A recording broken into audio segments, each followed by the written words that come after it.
Happy Memorial Day, everybody. What up, Mikey Scrooge? Your good friend Michael here, and we are here in the little town of Climax, Michigan today for the Run to Climax 7K run. It's been happening, according to the shirt, for now 25 years. So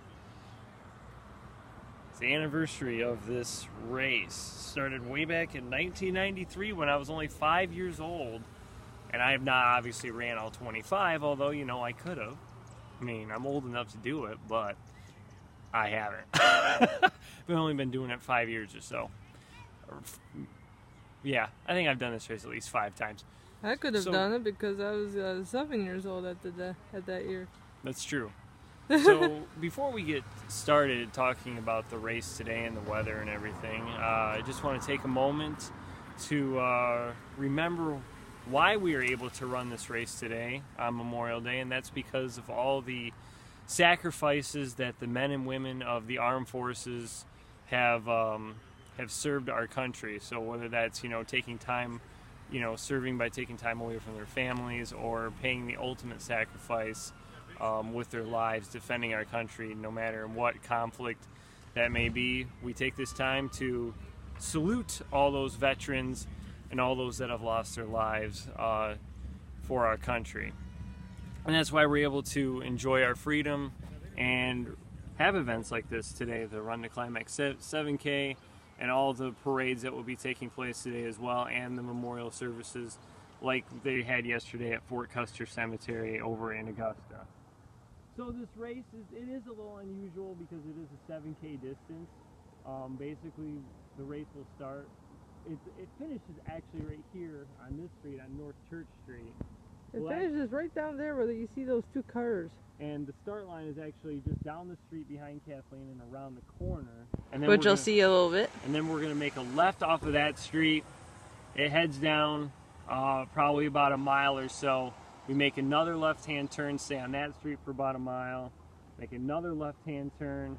Basically, it's all left-hand turns. Make a left-hand turn coming back onto this street right here, which is East Maple Street, coming down this street, and then that's when you would turn here and go toward the finish line. So 7 kilometers is approximately 4.35 miles. I looked it up on Google. And fair warning, this is going to be a shotgun start, so if you have your volume turned up when this race starts, turn it down. Yes, that is absolutely true. So the course is pretty flat. There is one little uphill section in the just past the first mile mark when we make the first left-hand turn. A little uphill followed by a downhill. Otherwise, the rest of the race is mostly, I would say, completely flat.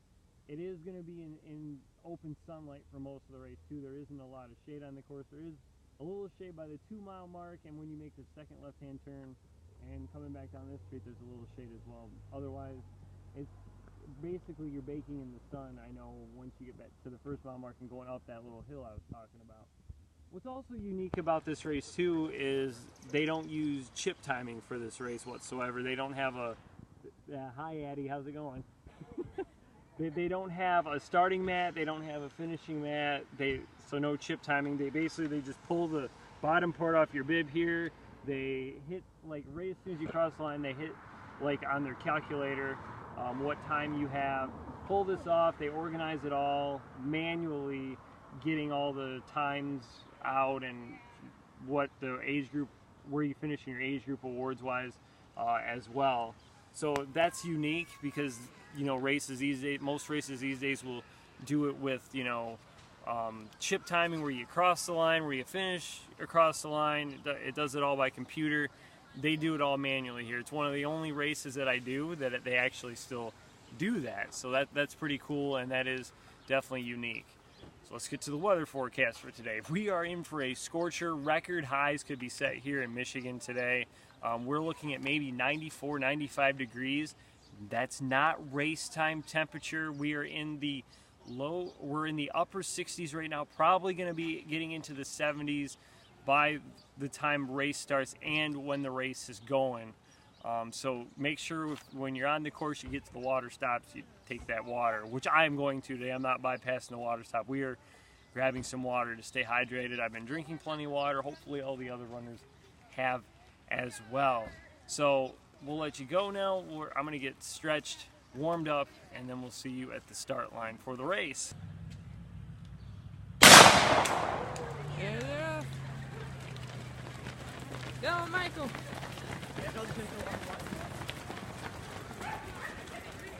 Told you it was gonna be loud.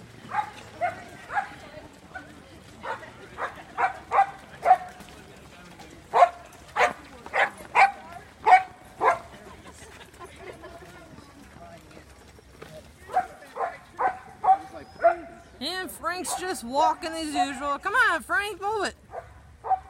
Go. Go, go, go, go, go. Come on, Frank.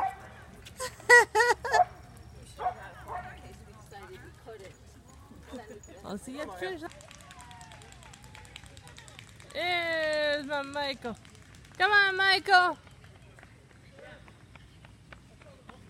I know it's hot out here, big guy.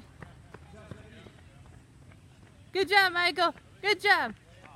I know it's hot. I know it's hot. Good job. All right, I finished. That was tough though. It was very hot out there. It definitely got humid, and yes, most of that course is in the sun. So, start of the race, first quarter mile, I was a little fast, about 8 seconds faster than I wanted to be at the first quarter, so I backed off my pace into my pace I should have been going. And the rest of the first mile, I mean, felt pretty fine. A lot of people were passing me, but they were getting into their pace, so I'm not too worried about that. Finish of the race is going on behind us right now. I don't know if you can see past my head or whatnot. Or your shoulders. Yeah, or my shoulders. But once we got to the first mile mark, I was at 6:36, and then the second mile, you turn left, and yeah, you're right into the sun almost the entire way on that second mile until you get basically to the water stop at the second mile mark. My pace slowed down a little bit in the second mile. I was 6:52. There was still a pretty big group actually, about 5 or 6 runners right in front of me. The unfortunate thing was I never caught them. Although one runner I caught, he got kind of worn out, had to run walk, it looked like, when I was going by him. Nobody really passed me after that, really. Once we got past the first mile mark, I did end up passing one other runner, I think just before the first mile. Mark, you have to forgive me if I'm out of breath. I'm still cooling down from a hot, humid race. It's definitely tough. So I got water at the water stop. I was like, I need it bad. So I did to get a drink there. Coming off the next turn at the 2 mile mark, there's a little shade, but most of the third mile is in the sun again. There's a couple of small hills in the 3rd mile mark. Nothing bad though. I ended up slowing down to, let's get my time here, 7:04 second mile, so I lost 9 more seconds. Or 3rd mile, I'm sorry. That's where I caught the other runner. There was a little sprinkler that some people had set up, so I ran through that. So that was nice. Turned back onto the main street here on Maple, coming toward the finish line for the last 1.3 miles of the race. And we got to the Climax time, saying that we were back in the city of Climax. And I was like, yeah, we're almost there. And then I looked at my watch and I'm like, oh no, we're not. That kind of broke my will at that point, realizing how far I still had to go. So that was bad on my part. There was a kid in front of me I was catching, but right as we got to the turn to go toward the end, he said explode time, and he just burst off, and I had like almost no energy left at that time. My last mile was a 7:13, and I could see the time as we're coming toward the finish. So I'm like, I want to be under 30 minutes. I didn't state that as my goal. I know I forgot that part. But that's what I wanted to be as my goal time. And so I did beat that. I got 29:48. So I'm really happy about that, to do that in this hot and humid conditions. That was good. We'll see where I got in my age group. Not sure if I got an award or not. I think I was about top 25 at least for finish.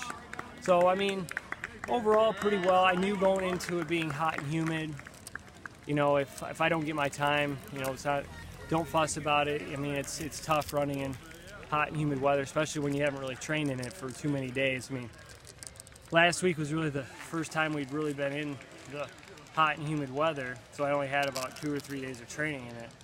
So whatever. I mean, still happy with my time. I'm thrilled with it. We'll see if I got an award at the end. And I don't know if Kathleen was filming this or not, but when they said this was the 25th year of the race, they said what? I wasn't. Okay. They mentioned this may be the last year of the race, so they're trying to see if they can get someone else to to run the race, and if they can, they'll bring it back. So I mean, it could be the last year. We'll see if it is. You know, it's a good finish for me. I got my goal, so I'm happy about that. So we'll see if we got an award, and then we'll wrap up the video. One other thing I wanted to talk about before we get to the awards part is like things I like about this race. There's aspects of different races that, you know, I like with every single one. This one, with it being in a small town like Climax, they really give it a nice small town race feel to it, without having all the technology like the chip timing, the chip start, the chip finish. It's just all done by hand, which is, like I said, very unique. I mentioned that already. But that's the thing I definitely like about this. And I think actually it keeps the registration costs lower, because other races you're paying $25, $30 to register because, you know, of chip timing and a lot of other things that, you know, they have to do to set up for the races. So you have to pay all that extra money, I think, for that. Well, here you only have to pay $19 for the race, and $14 if you don't want a shirt, and that's if you pre-register before a certain date. Otherwise, you come here, you pay $24 or $19 if you don't want a shirt. So it's still not too bad paying for it. That's pretty it's pretty nice. They do a good job, you know, with the start. It goes right off at 8:15. It's well organized. You're able to get your bib very easily. There's no confusion on where to pick up your bib, where to get your, if you haven't registered, where you go to register, where the start line is. They keep that very well organized. They go off right on time. The course is well marked. They got it either chalked or spray painted out on the road, letting you know where the mile markers are, where the turns are. They got people at each turn, so that's really nice as well. They get the mile markers were pretty well on. I mean, they're just slightly off, maybe about 0.03 of a mile off. So otherwise, I would say they are very well on the nose. Mile markers, good cheering support coming in. They're right there to grab your tag off your bib when you finish. They provide water. So I mean, yeah, they don't provide, you know, it's not a huge snack spread, but I mean, it's like that you got apples, bananas, oranges. You even got cookies, which you don't see that at a lot of races. You've got your water as well, and they do post the results inside. The award ceremony goes off right after the race is finished. Every runner is in, so you know, there's no waiting around for anything. So they really get things moving. They keep it moving here. The only thing that kind of bugs me a little bit is the course isn't completely closed, and I know that, you know, you can't do that for every single race. Have at least, you know, half the road closed, or have it closed off to the public. I know it's not like Borges or Fifth Third where the race is completely closed to the course is completely closed to the public. I know it's not like that. I know it can't be like that. You know, just they don't have the, you know, with it being a small town, they don't have, you know, obviously the resources to do that. They don't have police and fire where they could do that at every stop. They have in the past had police and fire actually escort us out to the first turn and then kind of block the road there. They didn't have that this year, and there were some cars that were actually coming in both directions while we were heading down toward the first mile marker. Now, we were warned, obviously, to stay as far to the left as possible during the race to avoid the traffic. Once we got off the main road that we were on after the first mile mark, traffic really wasn't an issue after that. There were no cars coming back and forth. I mean, there was a couple of cars, but, you know, not coming at the same time on both sides. So that's the only thing, really, I mean, that I would, I guess, gripe about. But no, it's good. 25 years I've been doing this. I hope they continue again, but if they don't, it's been a good ride coming to Climax on Memorial Day for the race. So now we'll get to the awards part. One more thing before the awards. The guy who's put on this race for all these years, Jay Weese's, not around right now. He was out at the first mile marker, actually shouting out split times, and his family was handing out water at the 2-mile mark. So big thank you to him for always organizing this race. He's always done a great job with it all the years that I've done it. I think I've done it like 5 years or so, but it's always been a good place to come and run. And also the money that is raised here today from all the runners goes to Space Mountain Society. They give out scholarships to 3 Climax students to help them out in their college endeavors. So that's a great thing to see and to do as well. So a good cause to run for this race. All right, 30 to 34 males. Third place, Michael Loudon. Second, Dan Stevens. First, Scott Evans. I know every single person in the age group just now. Nice job, Mr. Stevens. Good news for you, man. 35 to 39 I turned females. 35 in July, so All I'm glad you're right. interested. First place, Hannah Klein. Oh, There's your answer. Yeah, I saw that in the results or in the standings that you were already in that age group. So I was like, oh, when do you turn 35? Yeah, I turned 35 in July, so 35 enjoy to 39 on your males. own now, man. All right, I will. I know you get here for a racer. What? Unless my teacher, Mr. Stevens, comes up. They always Mind me, do a I'll good probably job do with the it. medals here too. I like how it rotates around this year as well, which is nice. What? So drop a thumbs up on this video if you enjoyed it. Enjoy your Memorial Day, and thank you for watching. Thank you for subscribing. If you haven't subscribed, subscribe for more content. Follow me on Twitter and Instagram. Links in the description below. Until next time, this is Mike Loudon. Over now. Mikey Screwdrivers are the best. Take care. Have fun.